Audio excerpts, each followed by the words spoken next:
Bom dia a todos, bom dia a todas. Sejam bem-vindos para mais uma aula da nossa jornada do oficial policial militar, onde a gente trabalha aqui o essencial, aquilo que é imprescindível, aquilo que não dá para o candidato ir para a prova de oficial da Polícia Militar sem conhecer, sem ter estudado. A gente aproveita, né, passa algumas dicas, né, daquilo que como você deve estudar, como que você deve se preparar para esses concursos. Bom, eu sou o professor Ricardo Ziegler. Esse vídeo vai ficar aqui liberado no YouTube para vocês, então já curte ele, segue a gente, se inscreve no canal, não é isso? E se você tem interesse nas nossas mentorias, nos nossos acompanhamentos de estudo para as carreiras de oficial da Polícia Militar, clica no link na descrição do vídeo e você vai ter acesso aí a todas as informações disponíveis para uma preparação exclusiva, intensa e realmente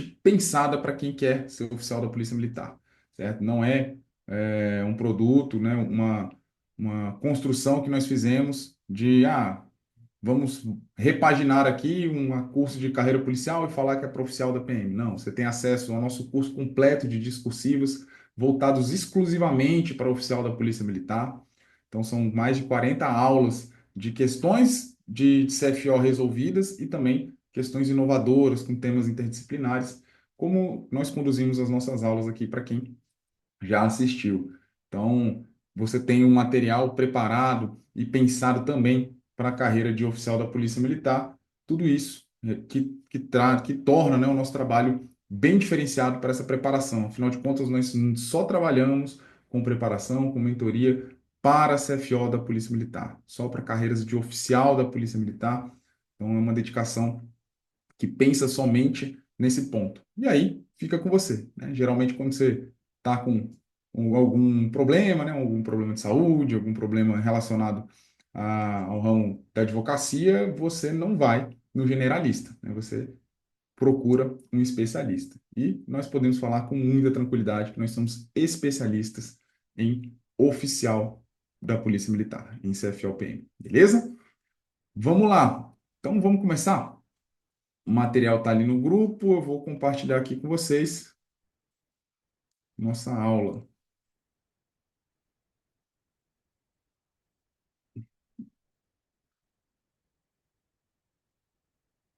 Então, essa é a terceira aula do ano, dessa série, né? Que nós estamos fazendo com a ideia da série, né?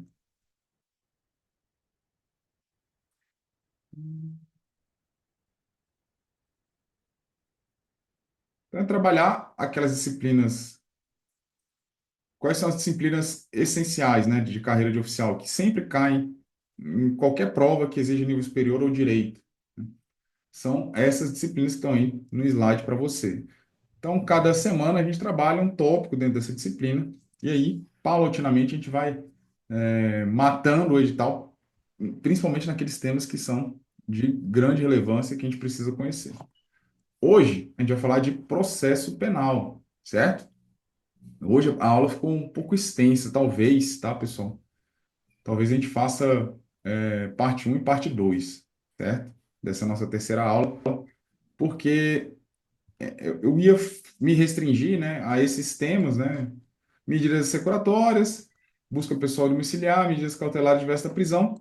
Só que eu também quis fazer algum link aí com o processo penal militar e acabou ficando um pouco maior. Vocês estão vendo aí que tem 78 slides. É lógico, a gente não vai ficar lendo slide aqui, passando um por um e tudo mais, né? Mas é uma baliza para a gente, um material de estudo para vocês. Então, a gente vai falar de medidas securatórias, vamos falar de meios de prova, por quê? Porque a busca pessoal, pessoal, isso é muito importante, né?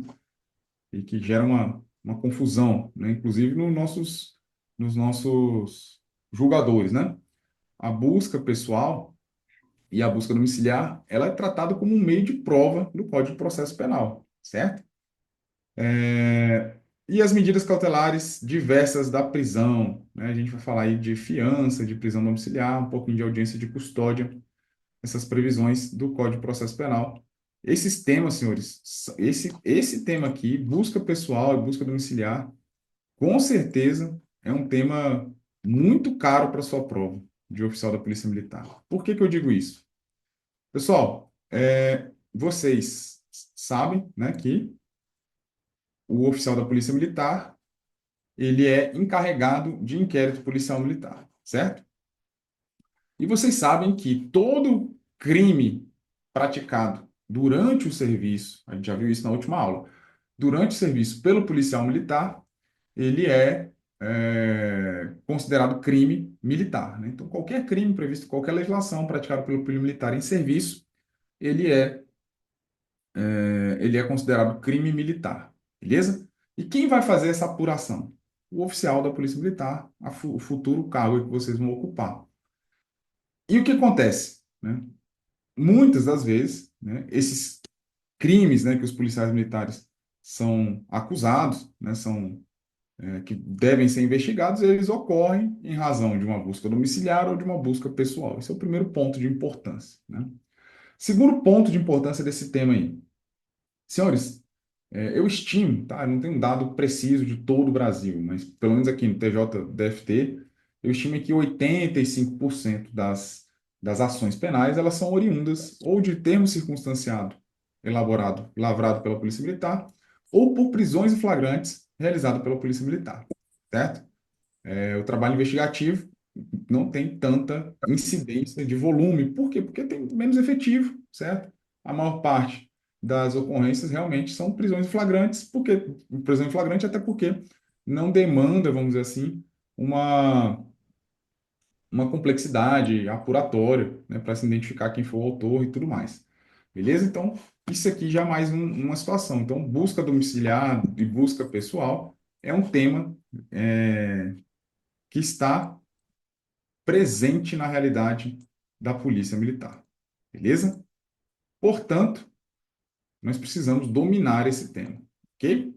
Esse tema aqui, medida securatória, sequestro, arresto, hipoteca legal, para a carreira do oficial, ele faz mais sentido quando a gente estuda ele no processo penal militar. Mas como não tem tanta diferença entre esse tema no processo penal militar e no processo penal, a gente vai acabar dando uma olhada aqui nele também. E medidas cautelares de diversa prisão são importantes, né, para o aluno entender, né, algumas situações relacionadas ao processo penal. O que são essas medidas cautelares? O que é uma prisão domiciliar? Não confundir a prisão domiciliar da Lei de Execução Penal com a prisão domiciliar prevista no Código de Processo Penal como medida cautelar.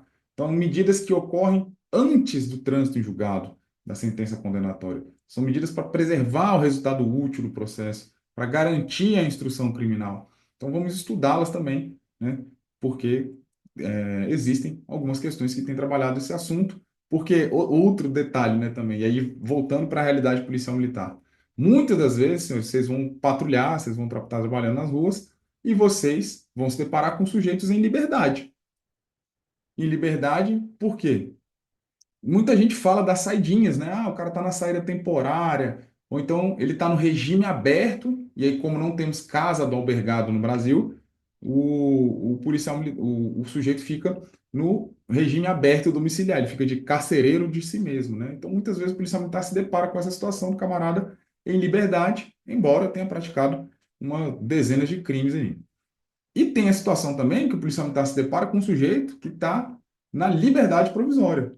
Ou seja, ele praticou um crime, só que não existe requisito, segundo o juiz, para que ele responda preso preventivamente, e ele responde em liberdade e, todavia, né, sujeito a algumas medidas cautelares. Pode ser a tornozeleira eletrônica, pode ser limitação de se aproximar de determinado local, de determinada pessoa, pode ser uma limitação de horário, certo? Então é muito comum aí na realidade policial militar. Então, o Rosário falou medidas autorizadas pelo juiz de garantias. Pode ser pelo juiz de garantias, Rosário, mas, né, pode ser também já no curso do processo, né? Na verdade, você tem razão, né? São medidas ali que pode ser depois do recebimento da denúncia também, entendeu? As medidas cautelares podem ser implementadas pelo juiz competente para julgar o caso depois do recebimento da denúncia, beleza? Mas o mais comum mesmo é na audiência de custódia ali, o juiz deferir essas medidas. Então, um panorama geral aqui sobre o que a gente vai falar hoje, tá? Bom, então vamos começar aqui, pessoal, só para dar uma diferenciação para vocês. Olha só que interessante. Busca, né, busca pessoal, busca domiciliar, no Código de Processo Penal Militar, ele consiste em medidas preventivas, medidas assecuratórias, certo? Que são providências que recaem sobre coisas. E o sequestro e hipoteca legal seriam providências que recaem sobre coisas, né? E aqui também no processo penal militar tem providências que recaem somente sobre pessoas. Aí tem prisão provisória, prisão preventiva. A gente vai falar sobre tudo isso em uma aula futura aí, sobre homenagem, né? Mas o que eu quero mostrar para vocês é essa diferença aqui. Por quê? Porque no Código de Processo Penal, né, busca, apreensão, está dentro do capítulo de provas, tá? De meio de provas. Beleza? O sequestro é em qualquer fase. Só que aí o sequestro, Bruno, aí só fazendo um link aqui, já que você comentou, o sequestro não está inserido no tópico, tá? De medidas cautelares diversas da prisão, certo? Porque o sequestro recai sobre coisas, né? Aquelas medidas cautelares diversas da prisão, quando você vai lá no 319, são medidas que recaem sobre pessoas, né? Só para fazer essa diferenciação, mas óbvio, são medidas que cabem em qualquer fase, inclusive na fase de inquérito. Bom, voltando aqui, o que que são medidas cautelares, então, pessoal? Eu quero que vocês imaginem o seguinte, né, para a gente entender essa questão do sequestro. Alguns crimes, eles vão ter uma repercussão, na verdade, todos os crimes, eles têm como efeito da condenação a obrigação de reparar o dano, certo? Então, é um imperativo legal que todo indivíduo que for condenado pela prática de algum crime tenha que reparar o dano. Esse dano pode ser uma vítima, pode ser um dano ao Estado, pode ser um dano a uma pessoa jurídica, enfim. Há essa obrigação de reparar o dano, beleza? E no curso do processo, a gente sabe, né, que para respeitar o devido processo penal, ainda que o cara pratique um crime, a gente consiga perceber, ele é o autor daquele crime, ele foi filmado, todo mundo sabe que foi ele confessou o crime na fase do inquérito. Ainda assim, existe um processo, né, para que se obtenha esse título executivo, que se obtenha essa sentença condenatória. E para garantir esse resultado do processo, né, é possível, dependendo do caso concreto, que sejam implementadas medidas cautelares, são medidas preventivas mesmo. São medidas para proteger, para antecipar, certo? De maneira provisória, as consequências do processo principal. Ora, por que ele fica preso preventivamente? A prisão preventiva é a prisão cautelar. Porque há uma forte probabilidade dele ser condenado, e além disso, se deixá-lo solto, ele pode atrapalhar a instrução criminal, ele pode fugir a indícios de coação de testemunhas, certo? Então, tudo isso para evitar essa turbação do processo é que ele se mantém preso. Para ser garantidas, tem que observar esses dois requisitos, né, que a gente muda um pouco ele, né? Eles são requisitos para qualquer medida, vamos dizer assim, liminar, né, urgente, que tem que se tomar no curso do processo, que é o perigo da demora e a fumaça do bom direito, ou seja, uma alta plausibilidade daquela situação. Aqui a gente fala o perigo da liberdade, né, o perigo de deixar o indivíduo em liberdade, certo? E o comício delicti, ou seja, uma forte indício de que ele foi o autor do crime de fato, certo? Então, a probabilidade de resultado favorável e a indispensabilidade dessa medida, perfeito? Então, gravem esses requisitos aí que quando a gente for falar de medida cautelar, a gente vai voltar neles. Por que que a gente está falando isso agora? A gente vai ver aqui, tem uma diferença aqui do tema que a gente vai falar agora, que é esse aqui, pessoal, tá? Sequestro, busca e apreensão, arresto e hipoteca legal. Então, imagine a seguinte situação: um indivíduo, ele praticou um crime que tem uma repercussão econômica, certo? Praticou um crime, vamos lá, um estelionato aí que atingiu diversas pessoas, certo? Golpe, sei lá, golpe do Tigrinho, esses golpes cibernéticos que têm acontecido aí, beleza?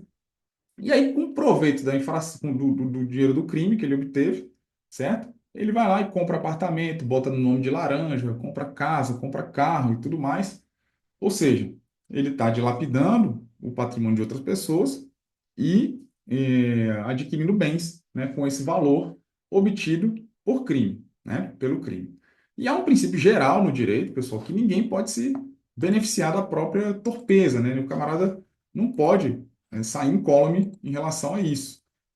E eu tenho essa informação, né, que ele tem praticado essas condutas antes mesmo da condenação, no curso do processo. Então, se eu estou conduzindo uma investigação, né, sou um delegado de polícia ou um encarregado de um inquérito policial militar, eu posso, né, tomar essa providência. Eu vou solicitar ao juiz para que sequestre esses bens, ou seja, que esses bens fiquem acutelados sobre a tutela do Estado. Para o quê? Para garantir uma futura indenização, uma obrigação de reparar o dano daquelas vítimas que ele fez, certo? Então, são a ideia do sequestro, e aí vai lá no artigo 125 do Código de Processo Penal, ele fala de indícios veementes da prática de infração penal. Então, grava essa palavrinha, certo? Indícios veementes da prática de infração penal. Na verdade, são indícios, né, indícios veementes da proveniência ilícita dos bens. Perfeito. É o 126. Tá bom? E aí, qual a diferença aqui do sequestro para os outros? É que esses bens que vão ser submetidos ao sequestro são aqueles que vieram com proveito da infração penal, certo? Então, são bens que ele obteve com proveito da infração penal, não são os próprios produtos do crime, beleza? Não são os próprios produtos do crime, mas um bem que ele adquiriu com o valor que ele obteve com a prática criminosa. E ele pode estar na posse tanto do acusado quanto de terceiros. A busca e a apreensão, senhores, já é uma medida probatória, vamos dizer assim. A busca é uma coisa, né? Você pode ser só localizar determinados bens, né? E a apreensão, beleza? É também, né, tomar esses bens para que fiquem, né, sobre os cuidados do Estado. Mas aí diz respeito ao produto direto do crime. Então, você tem lá uma informação de um receptador, né, roubo de carga, enfim, que ele está estocando esses produtos em determinado local, certo? A investigação levanta essa situação. Então, é a apreensão desses próprios produtos do crime. Ou então, o camarada praticou um roubo comum aqui na realidade policial militar. O camarada praticou um roubo, né, com emprego de arma de fogo. Então, você prende o camarada, a arma de fogo que ele foi utilizado, ela vai ficar apreendida, beleza? Por quê? Porque ela é próprio instrumento do crime, né, ou produto do crime, a depender da situação. Professor, tá, mas e aí? Qual a diferença, certo, do arresto para a hipoteca legal? A finalidade dessas medidas execuratórias vocês já pegaram, então, né? São finalidades. A ideia é garantir a futura indenização, beleza?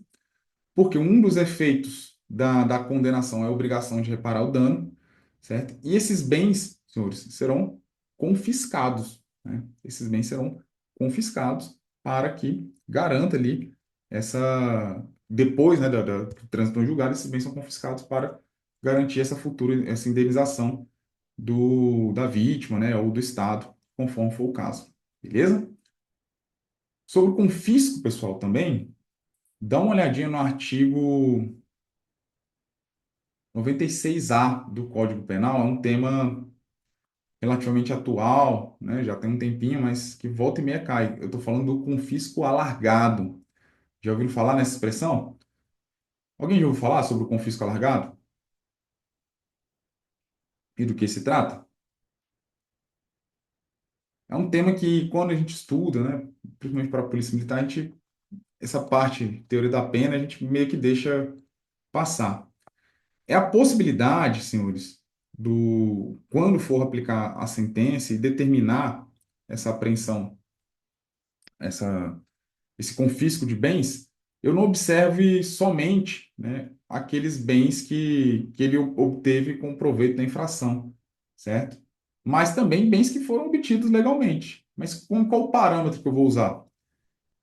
O patrimônio que o sujeito tem, certo?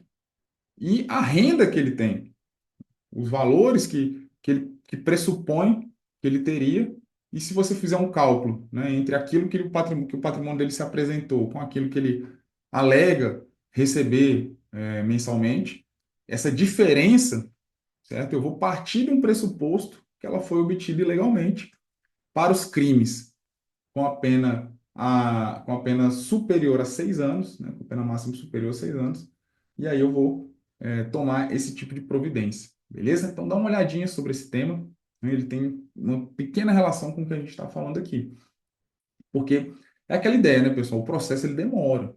Então, cara, se eu deixar, imagina, pô, eu tô aqui, levantei que esses pisados aqui, esses vagabundos estão, meu irmão, dilapidando patrimônio, botando no nome de laranja, abrindo conta fantasma. Eu já tenho consciência disso no curso da investigação, no curso do processo. Ah, não, mas eu tenho que esperar ele ser condenado para realmente tomar uma providência. Cara, aí o dinheiro já sumiu, né? Já, já se espalhou, fica muito mais difícil. Então, toma essas providências, medidas assecuratórias de maneira antecipada. O arresto, pessoal, ele pode ocorrer tanto para bens móveis quanto para bens imóveis, né? Em relação aos bens imóveis, ele ocorre como se fosse uma medida preparatória para a hipoteca legal que a gente vai falar posteriormente, né? Ele é uma medida que ocorre no curso do inquérito e tem ali, vamos dizer assim, menos requisitos mais brandos, né, para que ele seja deferido. E aqui, pessoal, o arresto, eu não estou falando de bens adquiridos com proveito da infração, estou falando de bens obtidos legalmente. Então, vamos supor que o camarada tem lá uma casa já que ele comprou, né, é, mais de uma casa, mais de um imóvel, uma casa na praia que ele tem, que ele comprou com dinheiro, em tese, obtido legalmente. Só que ele praticou um crime contra a administração pública que gerou um prejuízo, né, gigantesco aí para os cofres públicos. Mesmo, né, e essa casa não foi comprada em tese com dinheiro desses crimes contra a administração pública. Mesmo assim, é possível, né, o arresto desses bens, certo? Para garantir essa futura indenização. Então, a diferença do sequestro para o arresto e da hipoteca legal é que os bens, né, que vão sofrer o arresto são bens que foram obtidos legalmente. A mesma coisa com a hipoteca legal. A diferença é que a hipoteca legal ela só cabe na fase processual, ou seja, só após o recebimento da denúncia e também diz respeito a imóveis somente obtidos legalmente. Beleza? Então é como se ficasse lá no registro, no cartório de imóveis. Quem já trabalhou de corretor aqui sabe, né? Eu tive uma pequena experiência ali entre sair do exército e ir para a PM. Eu fui trabalhar de corretor de imóveis lá. No período, tava todo mundo era corretor lá em Águas Claras, né? Então, o que acontece? Quando você for transferir o imóvel, você vai ter uma certidão de ônus de imóvel, do imóvel ali, e vai constar, né, nessa certidão que esse imóvel está hipotecado, né? Ele vai estar com essa restrição ali a respeito dessa situação. Beleza? Quais as ações para recorrer dessa medida? Rosário, eu acho que das decisões, tá, que deferem sequestro, arresto, hipoteca legal, cabe recurso em sentido estrito, tá bom? Como não são decisões que diz respeito ao mérito, né? Então, caberia apelação. Salvo o melhor juízo, cabe o recurso em sentido estrito. Eu teria que dar uma conferida ali nos artigos 513, eu acho, né, do Código de Processo Penal, só para garantir que essa resposta é correta, né? Ah, boa, Bruno. O Bruno falou que cabe apelação. Então, me desculpe aqui.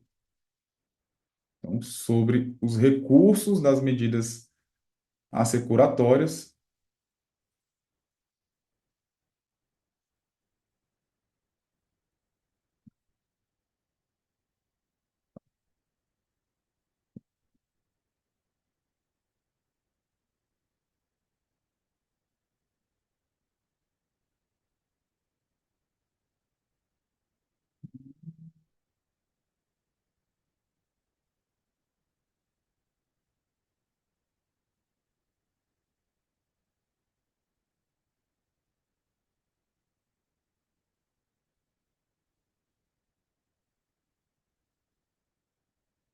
Sim, o Oliveira botou cabo embaixo de terceiro também quando o bem que sofre a medida restritiva, né, tiver na posse de um terceiro. Ele vai alegar que ele é um terceiro de boa-fé, que ele não sabia, né? Muito bom também. É um meio de impugnação cabível. Do sequestro cabe apelação, a Bruna falou. Então, vocês me desculpem, né? Eu falei, não tinha certeza absoluta, né? Por princípio recursal, eu imaginava que era recurso em sentido estrito, como se tratava de, de uma medida terminativa, né? Beleza? Tá lá no artigo 130 do Código de Processo Penal, fala que o sequestro pode ser embargado, certo? Eu não achei o fundamento da apelação, Bruno, mas se você puder colocar para a gente aí, beleza?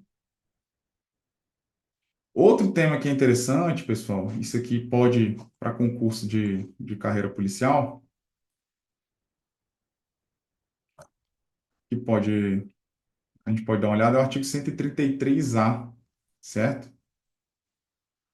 Que é o que? A possibilidade, ou seja, o bem ainda não foi definitivamente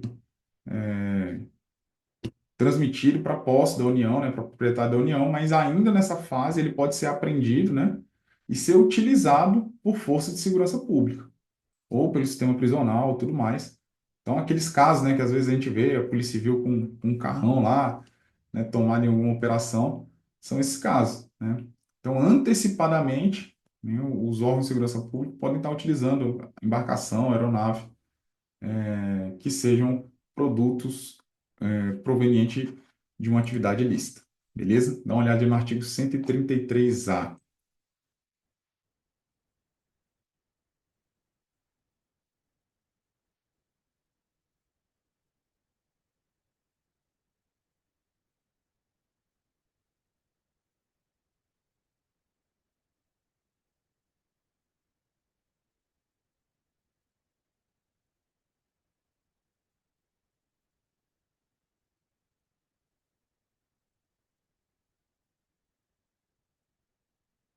581 que fala do recurso em sentido estrito.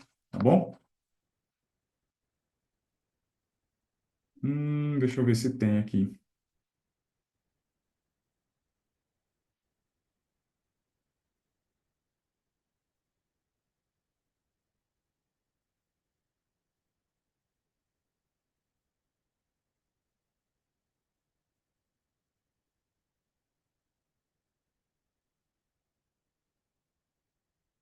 Não cabe recurso em sentido estrito aqui, né, pelo 581. Eu acho que a resposta mais coerente de meio de impugnação, Rosário, é a que o seu Oliveira trouxe para a gente, né? A questão dos embargos. Pelo menos em relação ao sequestro aqui, tá? Que está no 130.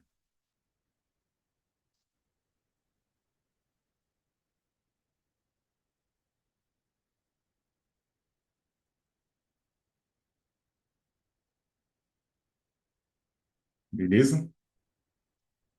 Peço desculpa pelo equívoco aqui, tá bom? Em questão do recurso. Mas, graças a Deus, temos alunos aqui muito safos aqui acompanhando a nossa aula. 593.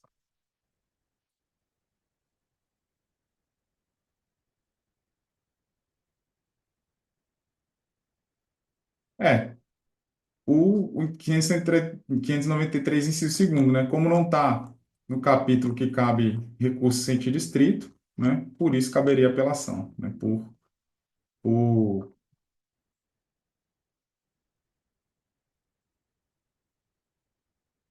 por exclusão. Tá bom, beleza, é isso mesmo, Bruno. Cabe apelação porque não cabe recurso em sentido estrito, né? Então, então você tem embargos e a apelação como um meio de impugnação possível contra essas medidas. Beleza?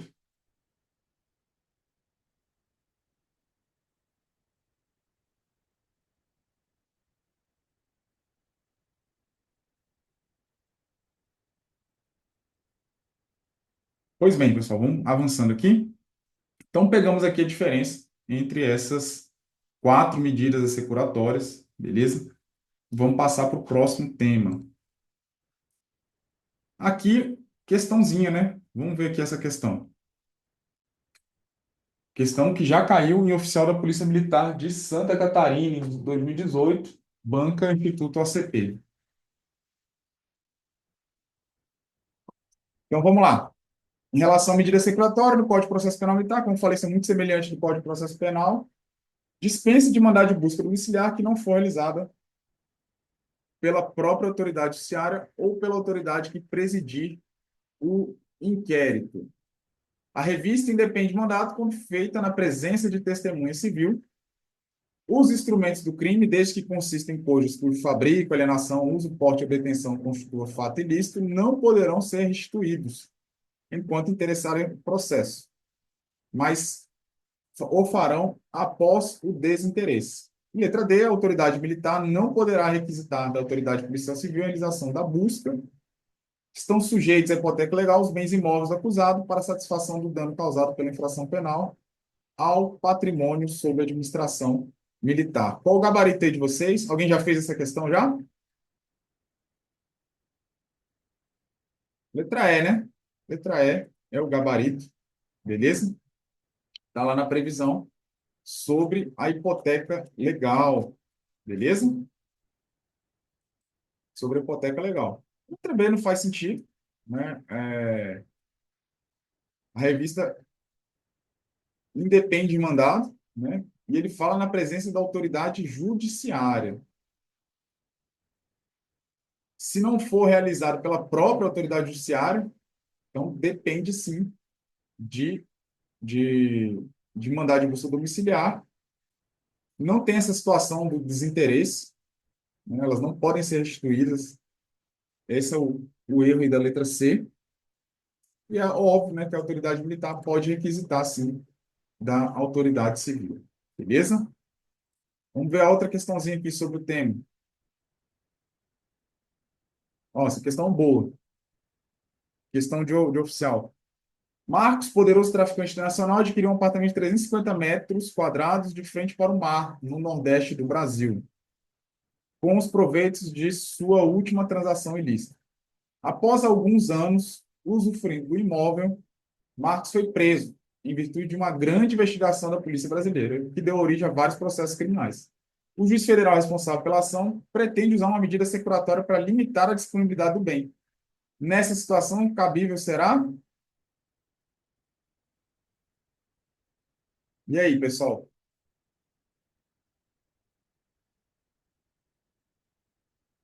Já estamos na fase da ação penal, beleza? Letra D, né, pessoal? Onde está a resposta aqui, ó? Adquiriu o apartamento com os proveitos da sua última transação ilícita. Cabe sequestro. Beleza?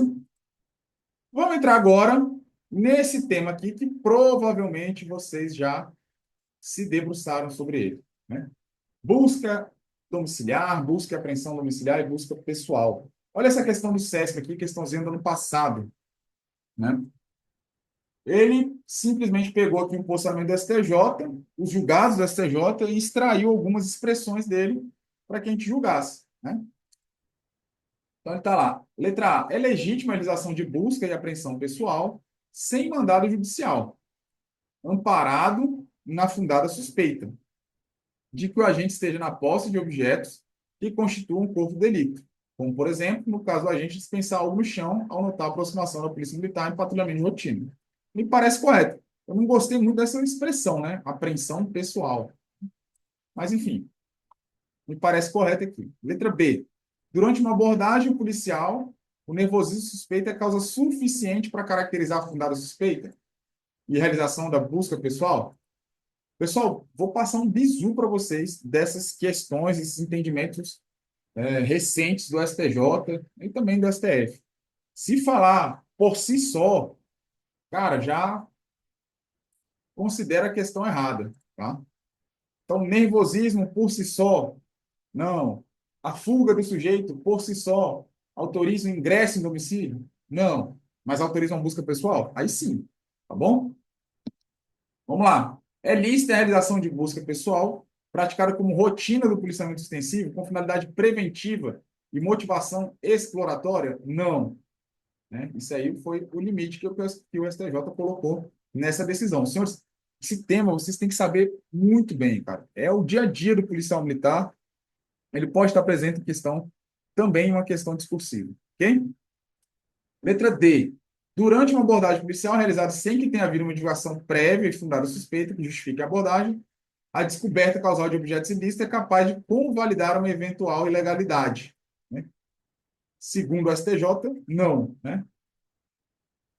Segundo o STJ, não. Não convalida.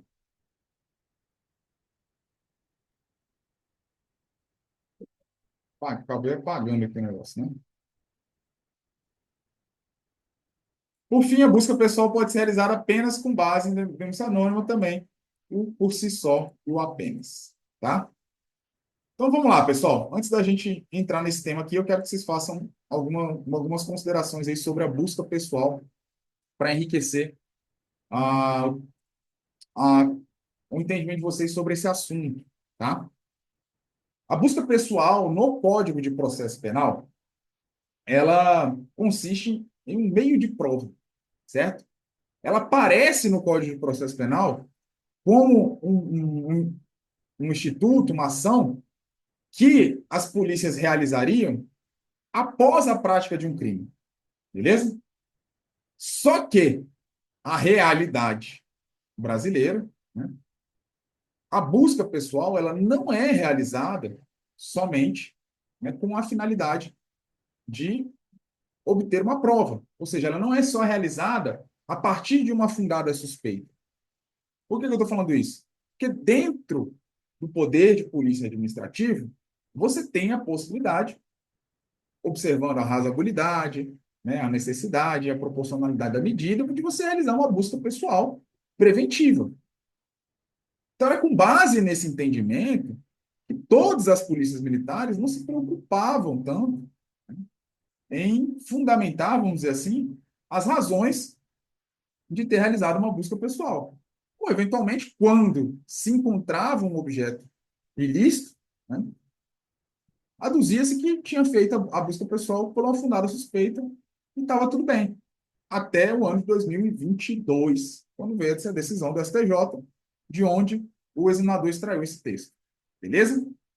Então, esse era o entendimento aí da gente. Então, assim, bota na cabeça uma coisa. Existe busca pessoal fora da fundada suspeita?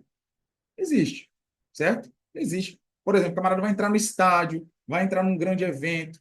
Ele se sujeita a uma busca pessoal que é baseada no poder administrativo, poder de polícia administrativo. Beleza? Só que, e se eventualmente encontrar ali arma, droga, um objeto ilícito, vai ser preso em flagrante. Então, essa era a ideia. Só que o STJ ele restringiu, certo? Ele considerou que só existe busca pessoal legítima se houver fundada suspeita. Então, isso aí complicou, sob maneira, e além, e foi além, né? Ele disse, olha, mesmo que se encontre objetos ilícitos, certo?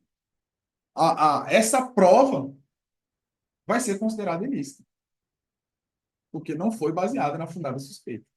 Então, uma abordagem, um policiamento preventivo, né, de rotina, uma operação, se não tiver esses elementos, o STJ entende que essa prova é ilícita. O que eu penso disso é uma decisão absurda, né? Não tem lógica, não tem coerência. É a mesma coisa que eu falar assim, o cara está no aeroporto, certo? Você não é selecionado eventualmente ali para fazer uma abordagem, uma busca pessoal, você não está na fundada suspeita, né? São abordagens aleatórias ali. Aí, se você for encontrado com alguma coisa na sua mala lá de ilícito, então, oh, infelizmente, cara, você não tá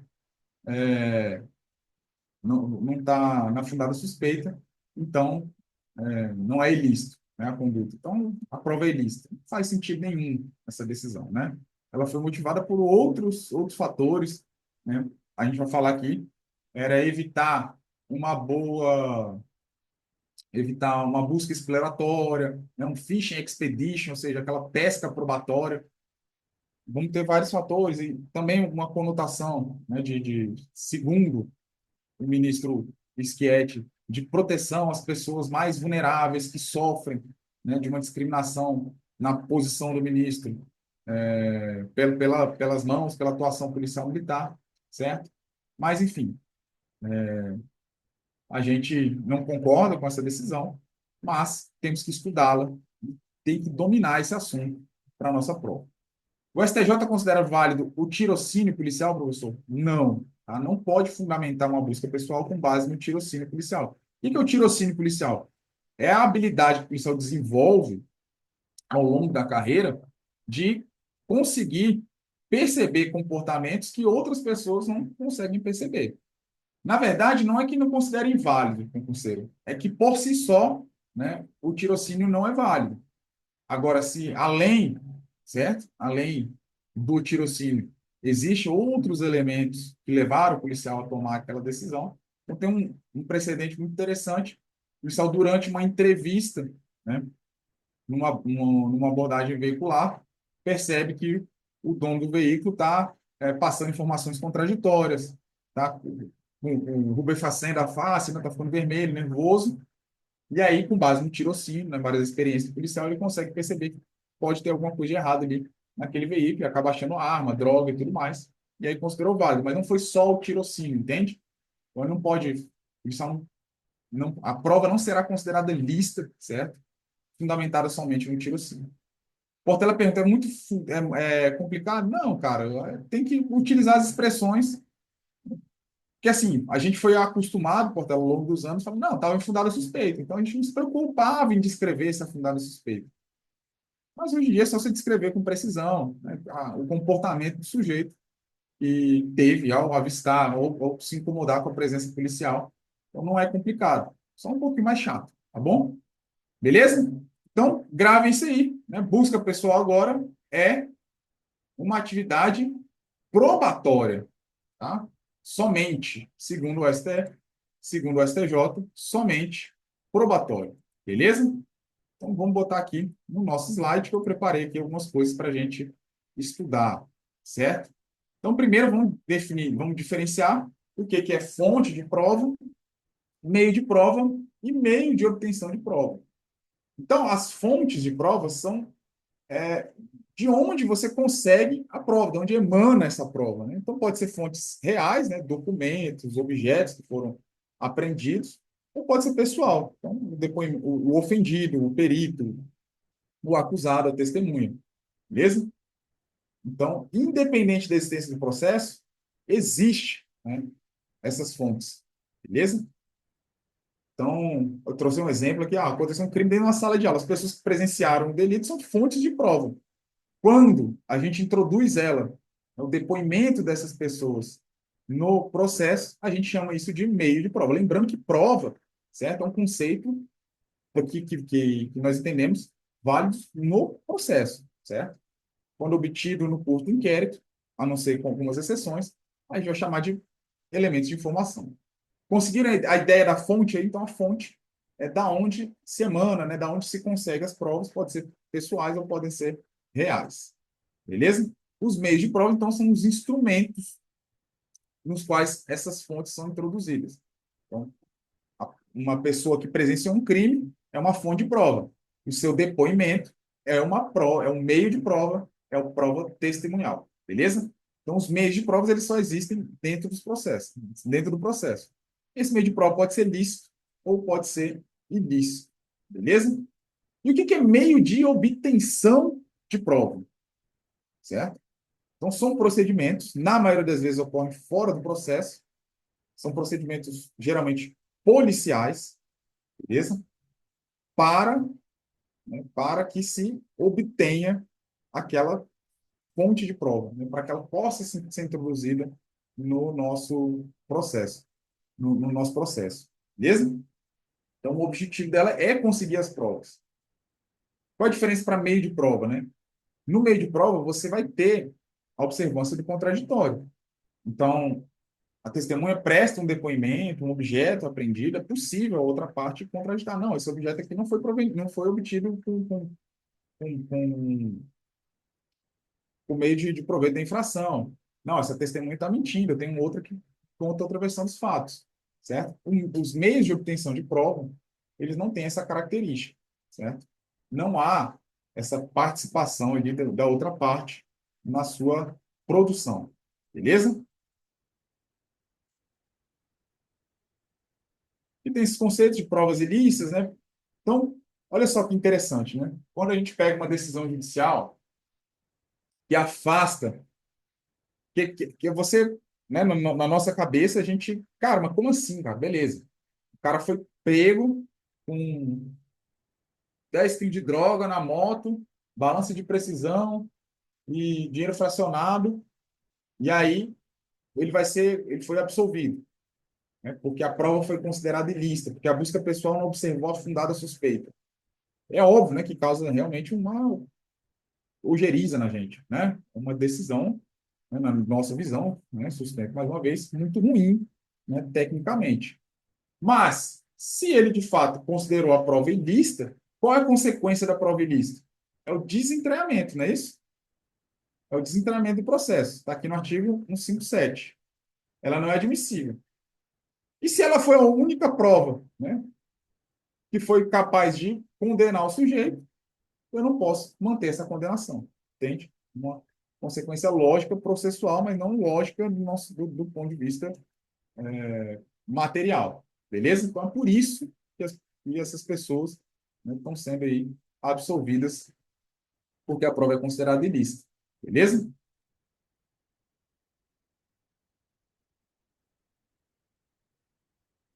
Aqui eu trago um exemplo, né? A busca pessoal domiciliar deve ser compreendida como um meio de investigação.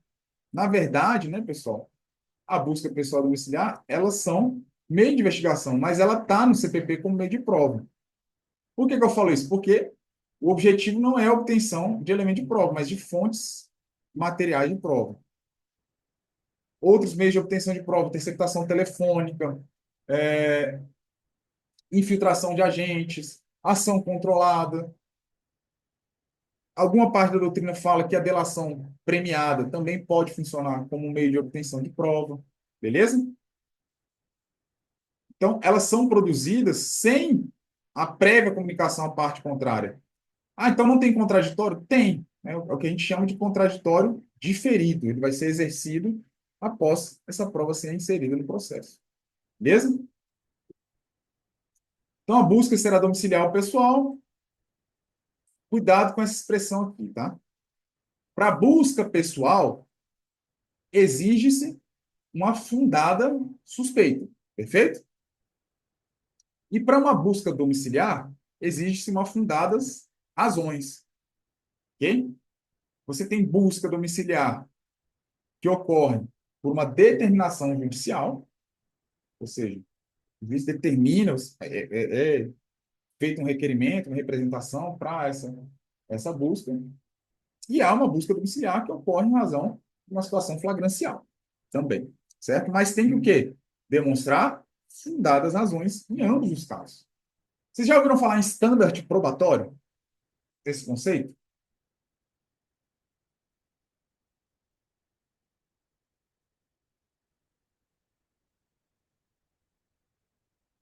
Alguém pode explicar para a gente o que seria esse standard probatório? Aparecem muitos julgados e tudo mais. Tem a ver com esse tema que a gente está falando aqui, pessoal.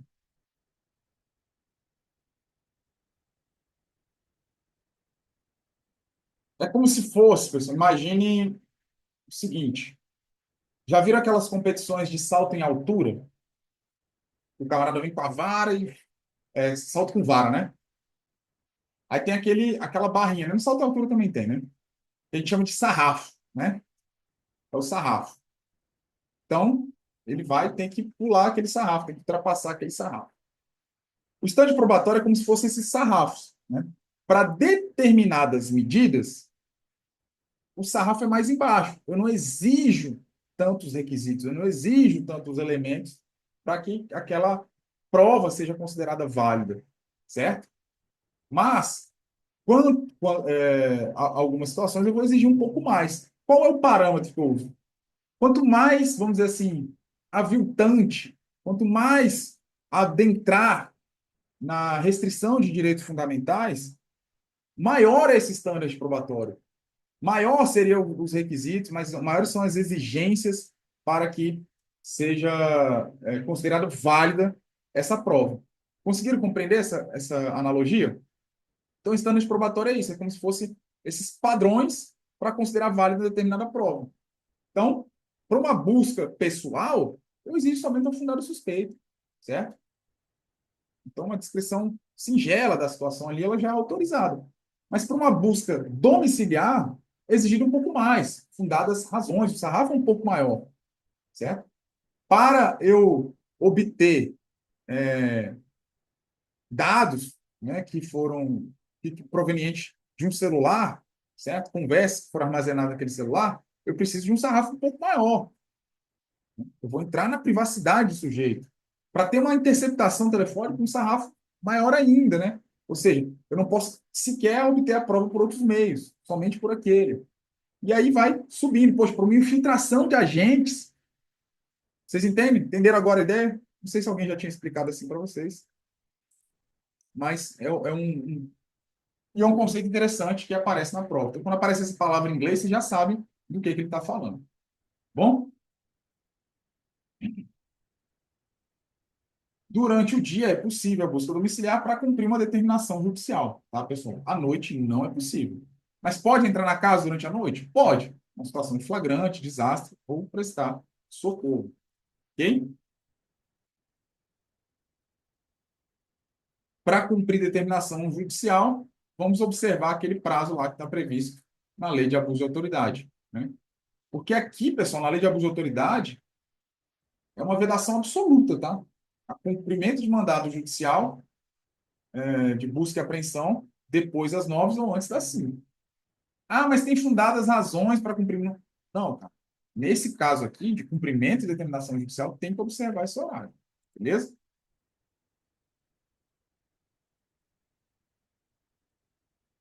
Aqui tem aquilo que é considerado casa, né? E aquilo que não é também, certo? Então, por exemplo, uma habitação em prédio abandonado pode ser considerado domicílio. Aqui, essa decisão é o caso paradigmático, né? E para ingressar sem mandado judicial, tem que demonstrar fundadas razões de uma situação de flagrante delito, sob pena de responsabilização. O que é isso, pessoal? Não basta a mera alegação, né, da presença de um flagrante delito ali. Ah, eu tenho recebido uma denúncia anônima que tem um flagrante delito naquela casa. Não. Tem que ter elementos que indiquem uma forte probabilidade de sim, um crime está na iminência de acontecer lá, ou está acontecendo lá nessa situação, né? Ocorre muito em relação a crimes permanentes, tráfico de drogas, modalidade de depósito, posse ilegal de arma de fogo, beleza?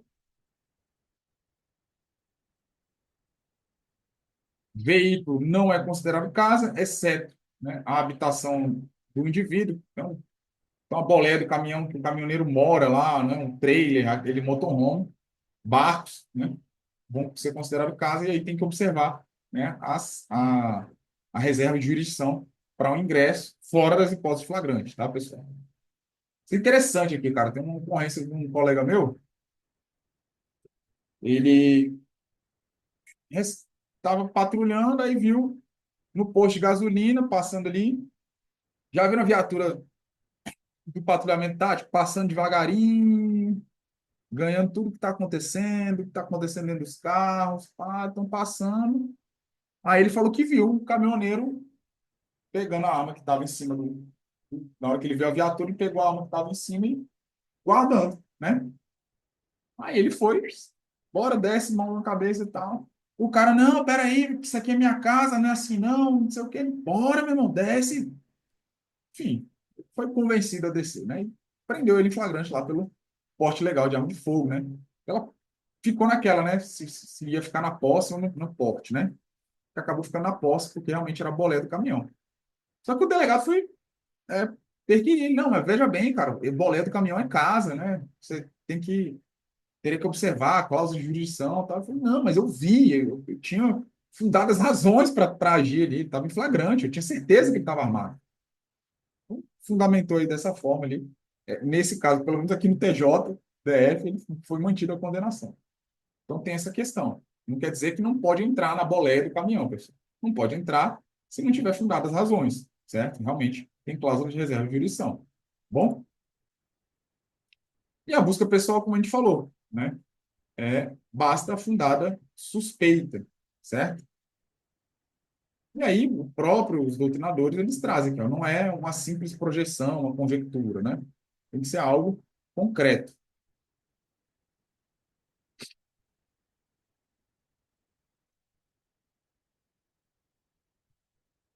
Isso aqui é importante, tá? Para busca domiciliar, não se admite uma ordem genérica. Então, você tem lá, por exemplo, aqui em Brasília tem um local que chama Santa Luzia, ali na Estrutural, um lugar, né? Um lugar em que as casas, né, são muito próximas uma da outra, às vezes não tem endereço tão preciso, não pode o juiz emitir um mandado de busca domiciliar para toda a localização desse bairro ou dessa rua, né? Tem que ser o mais preciso possível, sob pena da prova ser considerada ilícita. Beleza? Busca pessoal em profissionais de advocacia, né? Na verdade, busca ali no escritório de advocacia, certo? Só é possível, beleza? Só é possível essa apreensão quando o próprio documento é o corpo de delito, né? Ou se o advogado for o coautor ou partícipe do crime, que aí ele deixa de gozar das prerrogativas. Beleza? Quando que a busca independe de mandado? No caso de fundada suspeita, no caso de prisão, ou, por exemplo, a determinação de uma busca domiciliar. No curso da busca domiciliar, presume-se que também é autorizada a busca pessoal em quem for encontrado. Beleza? E aí tem no Código de Processo Penal, várias orientações a respeito da busca domiciliar. Isso aqui já não é tanto realidade de polícia militar, né, pessoal? Porque a gente não cumpre, né, em regra, mandado de busca domiciliar. É raro, né? Às vezes, em operação conjunta com a Polícia Civil, geralmente a gente entra nas casas numa situação de flagrante delito. Beleza? Mas para cumprir o mandado de busca domiciliar, o Código de Processo Penal traz algumas providências, né?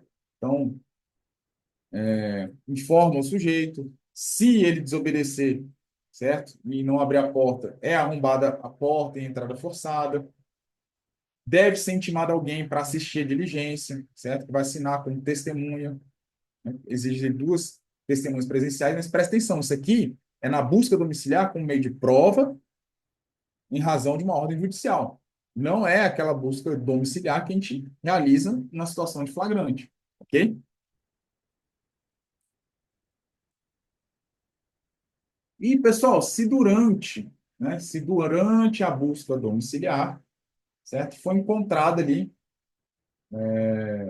outros elementos de prova. O camarada entrou na casa, estava investigando, sei lá, um crime de lavagem de dinheiro, exploração legal, né, de jogo e tudo mais, mas acabou encontrando uma arma de fogo, acabou encontrando droga e tudo mais. Seria possível isso aí, certo?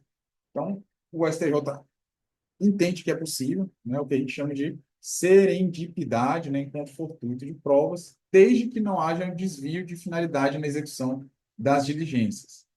E aí, meu irmão, o que vai ser desvio de finalidade? É a casuística, né, eventual dos tribunais, do Tribunal Superior, né, porque você tem casos, né, de traficantes que foram absolvidos, ou a restrição de determinados bens foi levantada porque diz que a busca fugiu da finalidade. Mas, em regra, existe esse princípio, né, enquanto fortuito de provas, e ele é admitido desde que não haja desvio da finalidade. Então, se aparecer essa palavra na sua prova, essa expressão, né, não se assuste, trata-se desse conceito de encontro fortuito de provas, e as provas são válidas, beleza? Mesmo que até então desconhecidas. Isso aqui também termozinho da moda, aí está aparecendo em algumas provas de processo penal, é a pesca probatória. Então, é aquela situação em que o Estado ele subverte, né, as garantias constitucionais, ele busca a prova a qualquer custo, ele como se fosse jogar uma rede para ver se ele consegue buscar algum elemento de crime. Então, ele vai além daquele que é autorizado e ele entra num ambiente de incerteza para vasculhar a, a vida privada das pessoas até que encontre ali algum crime, certo? Então, isso é vedado, né, pelo nosso ordenamento jurídico, é considerado uma prova ilícita, certo? Então, o desvio de finalidade da busca probatória pode configurar aí essa fishing expedition. É o que ele colocou, o STJ, no julgado da busca pessoal. Então, o objetivo daquele julgado era o quê? Limitar, né, ou proibir essa busca exploratória. Então, não autorizar o baculejo, né, as revistas pessoais, sem a observância desses princípios, a qualquer custo, né, de qualquer forma. Tem que descrever lá a fundada suspeita para o STJ, sob pena de ser considerado uma, uma expedição probatória. E aí tem um tema muito interessante, né, para nós que tem uma relevância. É possível, né, na fiscalização de trânsito, existir uma meta sei lá, de parada de veículos num ponto de bloqueio, certo? Sim, né, porque para fiscalização administrativa de trânsito não exige fundada suspeita, certo? Agora, uma ordem, né, de um comandante de unidade determinando a quantidade X de pessoas que devem ser submetidas a uma busca pessoal, a uma abordagem, aí já entendo que há uma ilegalidade. Por quê? Porque seria caracterizado, né, uma busca probatória, uma pesca probatória. Beleza?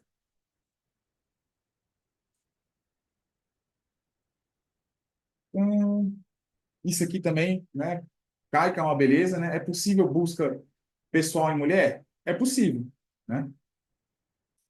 Se feita sem ser por uma outra mulher, é possível, desde que não importe retardamento ou prejuízo da diligência. Pergunta que todo mundo faz: e o trans? Né? Cara, para prova de vocês, eu entendo que ele vai se submeter à busca pessoal pela aquele gênero que ele se identifica. Então, se ele se identifica uma mulher, ele, para sua prova, tá bom, pessoal? A sua prova, se o STJ entende, o STF entende que basta, né, essa autodeclaração, né, de como ele se vê, como ele se enxerga, não precisa de alteração do documento civis. Vocês sabem disso, né? A questão do trans, ele não precisa necessariamente alterar o nome civil dele, o registro, nada disso. Basta ele se identificar com essa condição. Então, jogando aqui para o processo penal, se ele se identifica como mulher, a busca pessoal deve ser feita por outra mulher, salvo se importar em retardamento ou prejuízo da diligência. Professor, como é que é na prática? Aí, irmão, é vai depender do caso concreto, né? Vai depender do caso concreto. Então, você tem situações em que o homem que se identifica como mulher, ele tem uma complexão física muito grande, certo? Vai colocar em risco a própria mulher que vai fazer a busca pessoal. Então, pode ser, né, que naquele momento lá o comandante da equipe determine que seja feito por um homem, mas aí ele fundamenta, ele justifica por que razão que foi feita por um homem. Pode ser que não tenha uma mulher na equipe, né? Também pode ser que não tenha mulher no patrulhamento no serviço preventivo. E, enfim, e existe um risco, sim, para a atividade policial. O camarada ter alguma coisa escondida, uma faca. Rapaz, se você algemar o camarada e ele tiver com uma faca, alguma coisa pontiaguda guardada ali, você coloca em risco a integridade física não só dele, mas também da equipe. Né?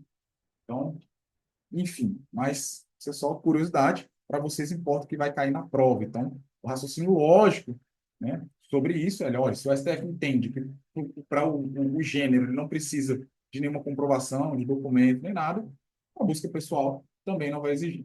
Beleza?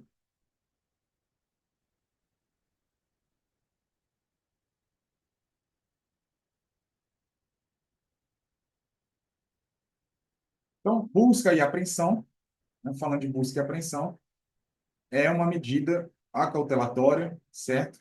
Para buscar bens, né, que tenham relação com o proveito do crime, beleza? Ele é um meio de prova excepcional quando ocorrer, né, uma inviolabilidade domiciliar. Ele depende de reserva de jurisdição, pode ser pode ser deferida tanto na investigação quanto no curso da ação penal. E a ideia é essa, né? É colher uma prova, beleza? Então, se eu não tiver a busca e a apreensão, eu não consigo colher essa prova. Tranquilo, pessoal? Até aqui tudo bem? Então, fizemos aí uma revisão, né, de busca pessoal e busca domiciliar. Tem vários julgados, né, sobre esse tema. Qual é minha orientação para vocês, beleza? Observar essas expressões. Quando se tratar de busca domiciliar, exigem-se fundadas razões. Quando se tratar de busca pessoal, é a fundada suspeita. Observar a expressão dos julgados. Todo julgado, né, do STJ e do STF que inviabiliza essa prova, obtida em razão de uma busca domiciliar ou uma busca pessoal, ele vem acompanhado da expressão por si só, ou é suficiente apenas o tirocínio policial, beleza? Então, quando tiver essas expressões nesse sentido, provavelmente o item está incorreto, tá bom? Então, a dica que eu falo para vocês, e lembrar isso, né? E embora na prática, né? A gente até viu aqui, a busca, a gente trouxe aqui, né? A busca pessoal ou a domiciliar, ela, na verdade, se aproxima muito mais de um meio de investigação, né, do que de um meio de prova. O CPP trata ele como um meio de prova. E aí daí essa dificuldade, né, da gente aceitar, né, com, vamos dizer assim, com tranquilidade essas decisões do STJ que consideram ilícitas as provas obtidas ali na busca pessoal ou na busca domiciliar, porque são elementos, são atividades que dizem respeito muito mais a meio de investigação, né? Aquilo que é, na maioria das vezes, né, as buscas são realizadas antes do crime acontecer, não é isso? Quando há um indício apenas de crime e não depois, né? É se você pegar a lógica do Código de Processo Penal, né? Ele começa, né, com um inquérito policial, ou seja, o crime já aconteceu. Com base nisso, ele vai tomando toda a sua lógica. Ele não trata de normatizar atuações antes da prática da infração penal, né? Então, fica aí essa reflexão para a gente. Vamos falar, então, das nossas medidas cautelares diversas da prisão, beleza? Então, não vou falar de prisão preventiva aqui, né? Eu vou falar de tudo aquilo que é diverso da prisão. Então, a primeira que eu quero que vocês já fixem é a questão da prisão domiciliar. Bom, pessoal? Então, presta atenção aqui. Essa prisão domiciliar, o que acontece? Você, meu amigo, que é policial militar, quando você aborda o sujeito e ele fala, ô seu polícia, eu estou na domiciliar. O que isso quer dizer? Certo? Pode significar duas coisas. Primeira delas, ele foi condenado, ele cumpriu pena no regime fechado ou no regime semiaberto, e ele progrediu de regime para um regime aberto. Só que, quando a gente vai lá no Código Penal, artigos 33, né, que fala dos locais de cumprimento de pena, há, para cumprimento de pena do regime aberto, um local chamado Casa do Albergado. E, senhores, só existe 1%, né, de estabelecimentos penais com essa denominação no Brasil. Ou seja, o camarada que está no regime aberto, ele não tem local adequado. E o que o STF entende? Eu não posso, em razão da ausência de um local adequado para cumprimento de pena, manter o sujeito no cumprimento de pena do local do cumprimento do regime semiaberto. Beleza? E aí, o que ele faz? Coloca ele no regime domiciliar. Então, o primeiro caso de domiciliar é ele estar condenado, ele progrediu de regime para regime aberto, não tem estabelecimento adequado, e ele fica nessa situação, né, na prisão domiciliar. Mas o caso que eu quero falar para vocês aqui são casos em que o sujeito não foi condenado ainda, certo? Quando eu estou falando de medida cautelar, senhores, eu não tenho decisão condenatória ainda, ok? Eu estou falando de medidas, como eu falei, preventivas, medidas para, vamos dizer assim, preservar o resultado do processo, o resultado final do processo. E nesse caso aqui, eu estou falando sobre a liberdade do sujeito. Então, eu não tenho requisitos para mantê-lo na prisão preventiva. Eu não tenho requisitos para mantê-lo na prisão preventiva. Só que, para evitar a fuga, para evitar que ele fique vinculado ao processo, ele participe de todos os atos e possa ter ali, né, o processo findar de maneira justa, eu vou deixá-lo, né, na prisão domiciliar com uma medida cautelar, com algumas restrições, na maioria das vezes com monitoração eletrônica, certo? Então você tem essa hipótese da prisão domiciliar. Mas também temos a hipótese em que o juiz pode substituir uma prisão preventiva. Tem requisito para preventiva, tá? Tem requisito para preventiva. Só que ele tem mais de 80 anos, ele está acometido com uma doença grave, que não é possível tratá-lo no presídio, no estabelecimento penal, ou ainda, ele é imprescindível os cuidados de pessoa menor de 6 anos, e aí pode ser homem ou mulher, então menor de 6 anos ou alguém com deficiência, ele pode ser submetido a esse regime. As gestantes, né, e as mulheres com filho até 12 anos incompleto. Beleza? Aí fica nessa condição. O juiz pode substituir pela preventiva. Então, embora existam os requisitos da preventiva, em razão dessas circunstâncias, ele fica na prisão domiciliar. Conseguiram compreender essas duas, essas duas ideias de prisão domiciliar? A gente está falando aqui da medida cautelar. E do homem também, né, que também é responsável pelo cuidado de filho até 12 anos. Ok? E aí, qual é o requisito também, né? Que esse crime, né, que ele tenha cometido não tenha sido. Ele fala aqui no 318A, em relação à mulher gestante ou a mãe responsável por pessoas ou crianças com deficiência. Aqui, no 318A, já é uma imposição. Percebam, no 318 é uma possibilidade, ele pode substituir. No 318A, não, ele tem que substituir. Quando? Quando a mulher for gestante ou quando ela for uma mãe responsável por crianças ou pessoas com deficiência. Desde que o crime não tenha sido cometido contra o filho ou dependente, também não tenha sido praticado com violência ou grave ameaça. E ele fala também, né, que tanto na prisão domiciliar como possibilidade, em razão de doença, da idade, né, da responsabilidade sobre crianças ou pessoas com deficiência, como naquela que será imposta à mãe de criança ou pessoa com deficiência ou a mulher gestante, pode-se aplicar, né, ao mesmo tempo outras medidas alternativas que a gente vai estudar agora, que estão no 319. Beleza? A ideia aqui, pessoal, do processo penal é sempre que a prisão é a excepcionalidade. Prisão no curso processo é excepcionalidade. Isso é desdobramento do nosso princípio da presunção de não culpabilidade. Então, em regra, é a liberdade. O sujeito só fica preso se houver requisitos para uma prisão temporária ou para uma prisão preventiva, a não ser que ele tenha sido condenado, transitado e julgado. Né? Tudo bem? E aí, certo? Vamos dizer assim, porque antes, né, de 2011, você tinha uma dificuldade, porque o juiz ele só tinha duas opções, ou era liberdade provisória, ou era prisão preventiva. Então, em 2011, você veio aperfeiçoar esse modelo. Né? A lei trouxe algumas medidas possíveis para serem aplicadas.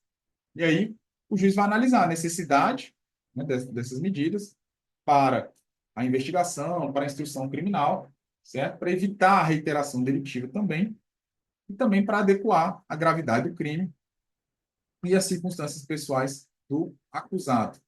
Beleza? Então, essas medidas que a gente vai estudar aqui, elas podem ser aplicadas isoladas ou cumulativamente. O juiz pode declarar de ofício essas medidas cautelares, pessoal? Presta atenção nisso aqui.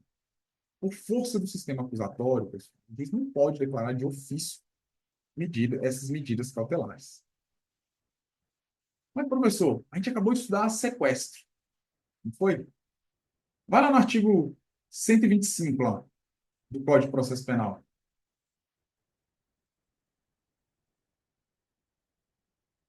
Lá, ele fala que é possível um juiz decretar de ofício.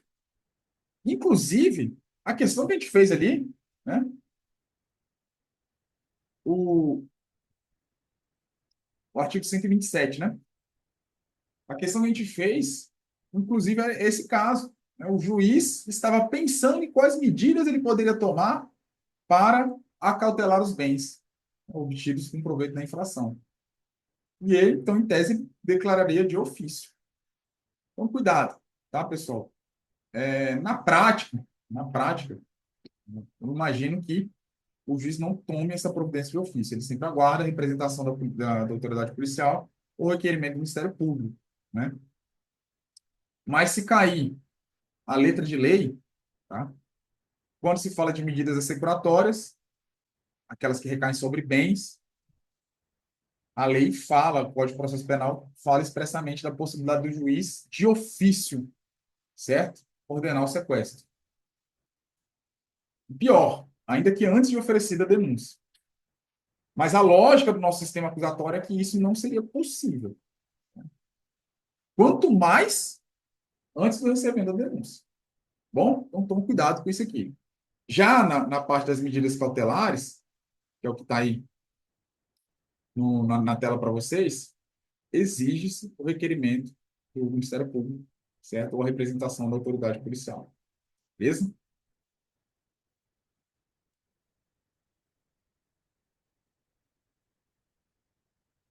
Agora, ele pode revogar uma medida cautelar de ofício. Beleza? E aí, substituir, se ele identificar motivo para que subsista. Porque é um tema bem polêmico. Imagina a seguinte situação: o camarada foi preso em flagrante e o Ministério Público ele requer uma medida cautelar diversa da prisão. Ele requer, sei lá, monitoração eletrônica. E aí o juiz entende que naquele caso, não, esse cara tem que ficar preso preventivamente. Pô, mas peraí, prisão preventiva não é só uma medida, a requerimento do Ministério Público? Cara, já fiz questão, né? Tem precedente que isso é possível. Ele não pode decretar de ofício uma medida cautelar, né? Uma restrição, mas ele pode, se o Ministério Público pediu, ele pode substituir por uma outra que ele entenda mais adequada para a instituição criminal. Alguém já ouviu esse julgado? Já fez questão sobre isso?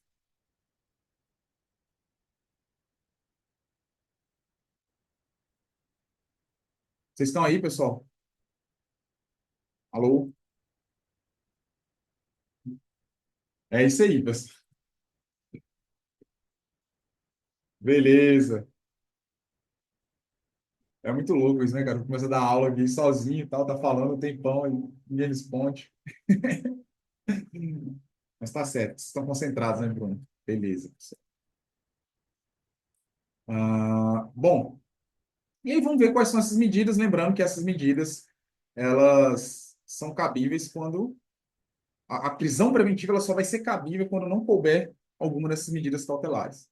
Aí você tem, né, comparecimento periódico em juízo, proibição de acesso à frequência em determinados lugares.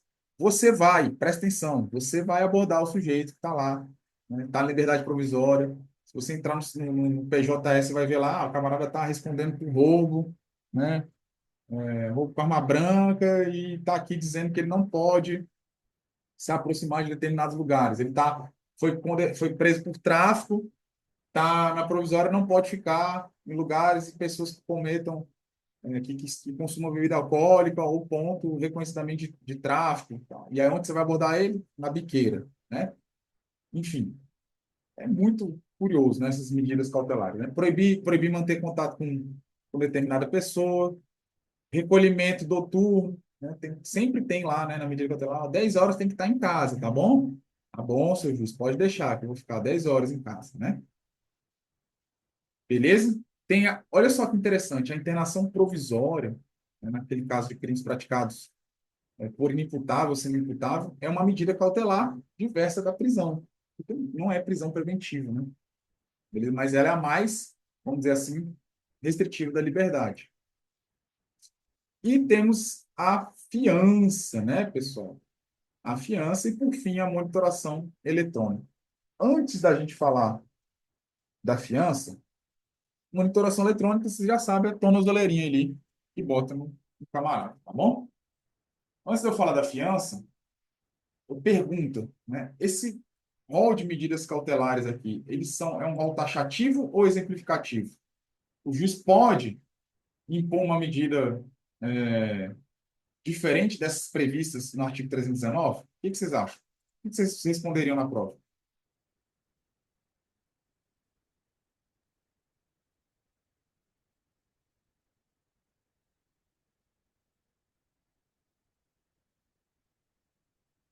Não o que, Rosacha?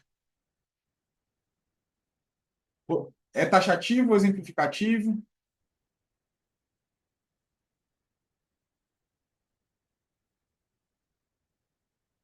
O Elias colocou que é exemplificativo. O Rosário botou que é taxativo.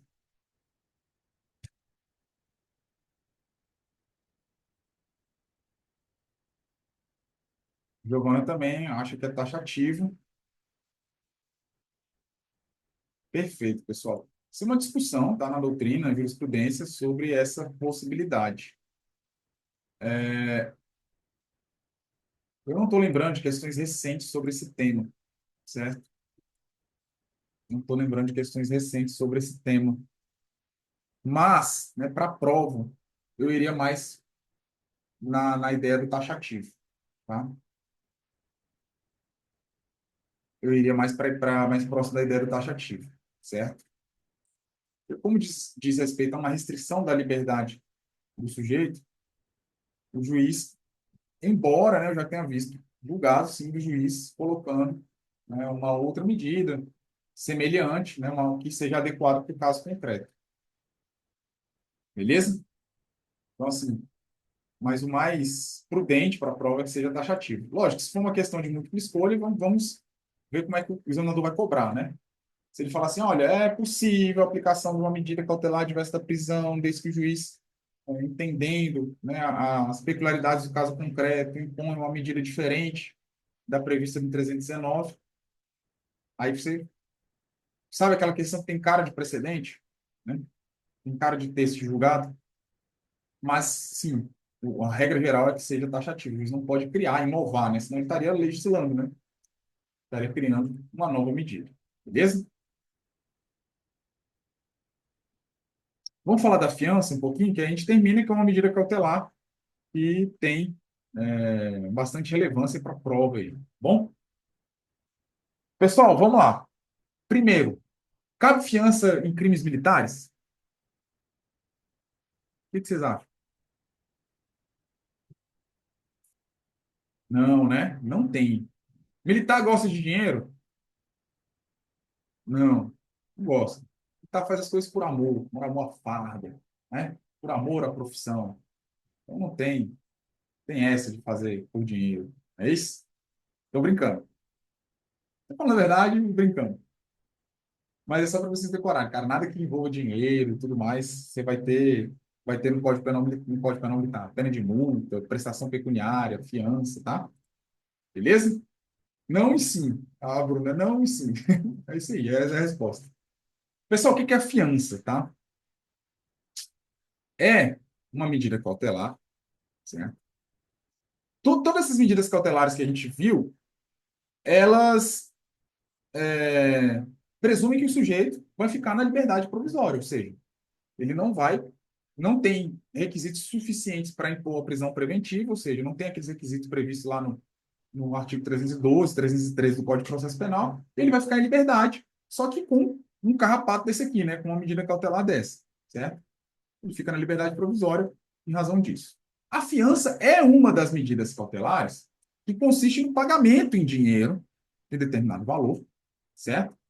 Para que o sujeito fique, vamos dizer assim, adstrito ao processo, né? Vinculado àquele processo. Ele tem interesse de participar dos atos processuais e, além disso, aquele valor, ele pode servir, né, numa eventual condenação, para reparar os danos causados pela prática da infração penal.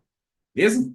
Então, a ideia da fiança é essa, uma medida e para ele responder em liberdade, ok, se você responder em liberdade, tá, mas você tem condição econômica, você paga a fiança aqui e fica tranquilo que é concedida a liberdade provisória.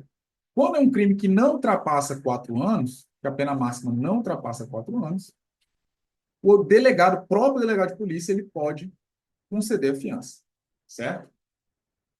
Por exemplo, alcoolemia, né? Embriaguez ao volante. É o caso mais comum em que vocês vão se deparar com o arbitramento de fiança, né, pela autoridade policial, mas como assim, na rotina policial. Bom, nos demais casos, fora desses casos, certo? Fora desses casos, o juiz que deve ser requerido, beleza? Em até 48 horas, ele vai decidir sobre a fiança. Então, o cara ficou preso, está preso por um crime, certo? Que a pena ultrapassa 4 anos, então não é o delegado que vai decidir, vai ser o juiz. Então, pode vir um pedido, né, de defesa, olha, um pedido de liberdade provisória com pagamento de fiança. E aí o juiz vai analisar a situação. Vamos lá. Crimes, um crime que não admite fiança pelo delegado de polícia, embora a pena não ultrapasse 4 anos. Alguém lembra? Boa, Bruno. Descumprimento de medida protetiva de urgência no contexto de violência doméstica contra a mulher. Bom, fica ligado nisso aí. E existem crimes que não admitem fiança, né? E são aqui no 323, está na Constituição também, né? Então, crimes hediondos, crimes de racismo e de ação de grupos armados contra o Estado Democrático de Direito, eles não admitem fiança. Ué, então, professor, não admite liberdade provisória, né? Não, eu não sei como. Cara, o julgador brasileiro, ele é de uma criatividade ímpar, né? Cara, quando o Constituinte colocou, tá, que esses crimes, pela gravidade deles, pela repugnância deles, eles não são afiançáveis, o que o Constituinte queria dizer é o seguinte, meu filho, se você for preso em flagrante por esse crime, não vai ser possível você responder em liberdade por eles, certo? A não ser que haja algo muito excepcional, que coloque em dúvida a sua autoria, a materialidade do crime que você praticou, a existência desse crime. Mas se não for o caso, filho, você vai responder preso. Era isso que o Constituinte originário queria quando ele falou que esses crimes são inafiançáveis. E aí o nosso judiciário, né, a criatividade dos nossos juristas, falou, não, mas veja bem, não é isso, não é bem isso, não. O que ele está dizendo é que não cabe fiança. Ou seja, eu, para um crime de tráfico de drogas, eu posso ser colocado em liberdade, ainda que ele é equiparado ao hediondo, mesmo sem pagar fiança. E para uma alcoolemia, para um embriaguez volante, um crime de perigo abstrato, eu tenho que pagar a fiança para ser colocado em liberdade. Não tem lógica, né, essa situação. Desculpa o desabafo, né? Mas é isso. Não quer dizer que não cabe liberdade provisória nesses crimes. Mas eles podem ser colocados em liberdade mesmo sem pagar a fiança. Tranquilo?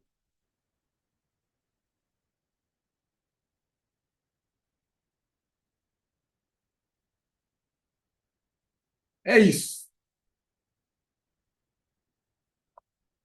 Tem outras situações que não cabem fiança, né? Prisão militar, prisão civil, né? Óbvio, né? O cara está preso porque está devendo PA, pensão alimentícia. Ele vai, não, vou pagar a fiança. Não, filho, você paga PA, né?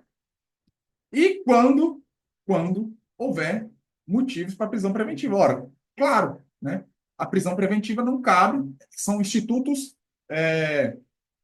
diametralmente incompatíveis, né? São incompatíveis. Eu não posso dizer que cabe requisito para preventiva e exigir fiança. Assim como não posso exigir fiança e decretar uma prisão preventiva.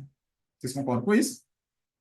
E vamos ver aqui também, nessa situação, se no mesmo processo ele tiver quebrado a fiança, certo? Ou ainda descumprido alguma das medidas cautelares que foram impostas, ele também não vai ser admitido a fiança nesse mesmo processo. Ok?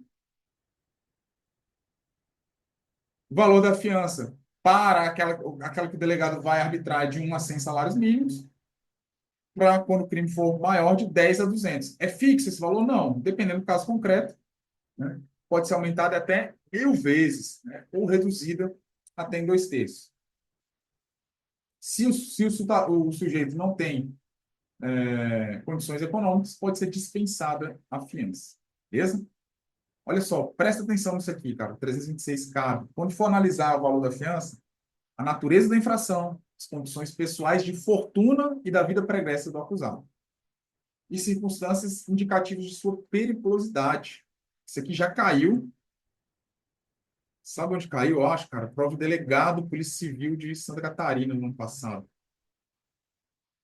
Porque não é algo que deve ser avaliado, né? Quando você pensa em fiança, você pensa, ah, não, só nas condições de fortuna do acusado. Mas não, também tem a análise da periculosidade, beleza? E as custas do processo até o final do julgamento, beleza? Tá aqui as regras, né? Depois que pagar a fiança, ele tem que comparecer ao juízo. E vamos ver aqui, vamos finalizar aqui sobre muita coisa aqui sobre a fiança. Vamos falar aqui de quebra de fiança, perda da fiança. Vamos diferenciar isso aqui.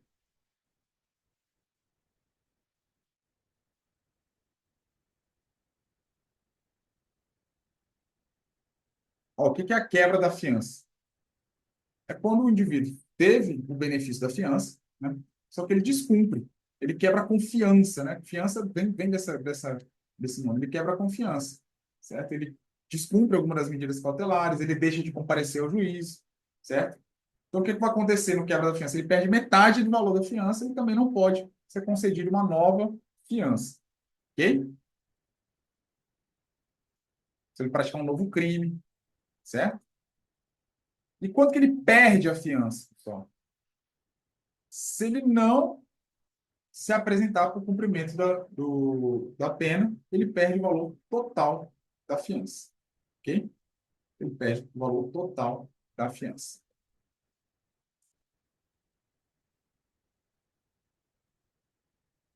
Cara, excelente pergunta, Oliveira. Muito boa pergunta. Existe, em tese, uma vedação à liberdade provisória? E aí, o pacote anticrime nos trouxe esse artigo 310, parágrafo 2º do Código de Processo Penal. Ele fala que se o agente é reincidente ou integra organização criminosa ou que porta arma de fogo de uso restrito, deve ser denegada a liberdade provisória, com ou sem medidas cautelares. Esse artigo, Oliveira, ele não foi, certo, questionado pelo Supremo Tribunal Federal, a constitucionalidade dele. Por que eu estou falando isso? Várias legislações especiais, elas chegaram a prever determinados crimes que não se admitiria liberdade provisória. Por exemplo, o porte ilegal de arma de fogo de uso restrito, quando o Estatuto de Desarmamento foi elaborado, ele seria um crime que não admitiria liberdade provisória. Ou seja, em regra, se o camarada fosse preso em flagrante, dentro daquela situação, ele responderia preso preventivamente. Ok? Então, assim, esse dispositivo está válido? Está válido. O Supremo declarou inconstitucional, então está válido. Tá bom? O que ocorre na prática, né, é que mesmo para, e a jurisprudência entende dessa forma, mesmo para se manter uma prisão preventiva, não basta invocar o 310, parágrafo 2º. O juiz vai ter que fundamentar também dentro dos requisitos da prisão preventiva lá previsto no artigo 313 e 312. Compreendeu, Oliveira? Ele está válido porque o STF não declarou inconstitucional. Então, ele está válido. Mas, mesmo para que o sujeito seja preso preventivamente, ainda existe a fundamentação idônea prevista no artigo 313 e 12 do. E olha só que legal, sobre fundamentação idônea, não deixe de ler aqui o artigo 315, tá, pessoal? Então, essa regra do 310, ainda que ele seja reincidente, ele pode ter todos esses bingos aí, ó, velho. Ele é reincidente, ele tá pertence à organização criminosa, ele, ele tem o crime de porte de arma restrito, mesmo nesse bingo aí, ele ticou todos esses itens. Para impor prisão preventiva, tem que observar lá 315, tem que ter uma fundamentação idônea e tudo mais. Beleza? Tranquilo, Oliveira? Uma muito boa pergunta, irmão. Excelente. Então, quebra da fiança é quando o cara dá uma pisada, né, ele perde, descumpre alguma obrigação, pratica algum crime no curso do processo, tudo mais, infração penal dolosa, ele perde metade da fiança, beleza? Isso é a quebra. A perda não, é a perda definitiva de tudo. Quando? Quando não se apresenta para cumprir a pena, ok? E a cassação da fiança? A cassação da fiança é quando teve um equívoco, ou seja, a fiança não era cabível naquele caso, ou então houve uma inovação na classificação do delito. Ele passou a ser um crime inafiançável, beleza? Então, teve um aditamento da denúncia e a gente percebeu que aquele crime não vai ser mais afiançável, certo? Eu trouxe um exemplo aqui. Ele foi denunciado por um homicídio simples, depois o Ministério Público adita a denúncia para incluir uma qualificadora. Opa, homicídio qualificado é crime hediondo, não cabe fiança, certo? Então, a fiança vai ser cassada, beleza?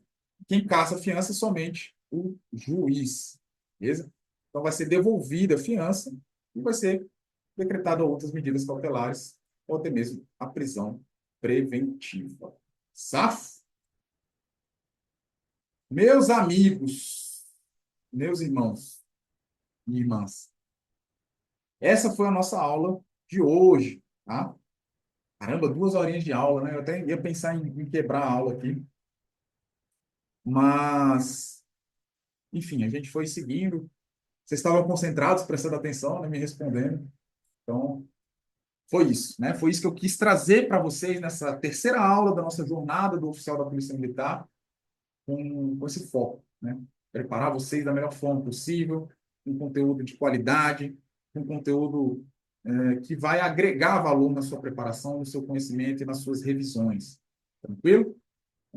Eu agradeço a participação de vocês. E assim, aula é ao vivo, né, pessoal? Eu estou com isso na cabeça aqui, né? Quero me desculpar pelo equívoco em razão da pergunta que o nosso colega Rosário fez, em relação aos meios de impugnação no caso das medidas securatórias, no caso do sequestro. Tá bom? Peço desculpas, pessoal. Mas a aula ao vivo, assim, a gente tem essa possibilidade, né, de errar. E eu não sou perfeito, né, eu não sou humano como vocês. Pessoal, eu esqueci de fazer uma coisa muito importante que a gente faz todo o começo da aula, né? É a gente orar e agradecer a Deus. Isso aí, Mainardi. Agradecer a Deus por esse momento. Então, não fiz no começo, quero fazer aqui no final. Tá, pessoal? Eu agradeço ao nosso Senhor Jesus Cristo por essa oportunidade de estar aqui transmitindo conhecimento para esses alunos, para esses futuros oficiais, para essas pessoas que estão buscando uma transformação na sua vida, uma transformação na sua carreira. Que eu possa ser instrumento de paz, de justiça e de conhecimento para eles. Que o Senhor me faça útil para essas pessoas e que abençoe a vida de cada um desses alunos que estão assistindo essa aula. Muito obrigado. Fiquem com Deus, beleza? E quem é da mentoria, quem é o aluno da mentoria agora, fica aí, tá? Que a gente vai fazer um encontro lá, turma pré-edital da PMDF. Já vamos emendar aqui daqui a 10 minutinhos, beleza? Eu solto o link de uma nova reunião, essa aqui restrita aos nossos alunos. A gente vai falar da semana 1 e semana 2 e dúvidas que surgiram aí no grupo a respeito da nossa guia de revisão, nas nossas semanas de estudo, beleza? Então, pessoal, para quem não conhece a mentoria, cara, as nossas aulas são tipo isso, né? Aula passada, a gente teve. A aula passada, no regular, a gente também teve 2 horinhas de aula aí, mas foi só correção de questões, não foi uma aula, né, desse nível aqui, desse tipo. Perguntas, perguntas? Pá, obrigado a vocês, tá? Giovana, não, eu sempre abro as reuniões da mentoria, né? Ontem eu abri a reunião da turma regular para o pessoal do pré-edital PMDF. Então, os alunos da mentoria eles têm essa possibilidade de assistir qualquer encontro, né? Trabalhar de qualquer tema. Então, se você está na pilha aí, Giovana, já fica aí, daqui a 10 minutinhos a gente começa o nosso encontro da turma pré-edital da PMDF. Tá bom? Obrigado, pessoal, mais uma vez. Deus, boa semana, bons estudos. E, ó, eu acho teremos novidades muito em breve aí para você que está se preparando para o oficial da Polícia Militar. Com Deus, pessoal. Abraço. Amém, Bruno.